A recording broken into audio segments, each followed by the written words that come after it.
नमस्कार सांग मैंने राधे राधे स्वागत जनाऊँ मोर गोटे फ्रेश मिनी कुकिंग वीडियो को।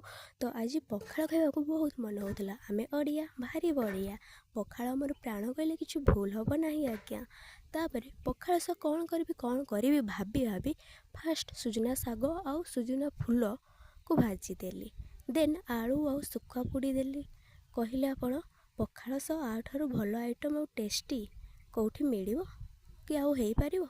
तापर आलू मटर पपेया को कषिदेली। एतिके तो पखाड़ उडिला आउ कौन दरकार कहले। सबुठारु बेस्ट थिला आलू सुखुआ बड़ा चटनी। जदि वीडियो एपर्यंत देखुंत please like share and subscribe करबा जमार भूलि। मो द्वारा जदि किसी त्रुटि रोचे कमेंट निहाती कहे सुधारिबा चेष्टा करी। ये रेडी हो गला मोर आलू पपेया मटर कषा पूरा गाँ स्टाइल करिछि सिंपल वे भल लागिबो। फाइनाली ये आमर आसीगला पखाड़ सुखा पोड़ा आलू चटनी सुजुना साग फूल भजा आलू मटर कषा और टिके बिलाती खटा करी थैंक्स फॉर वाचिंग।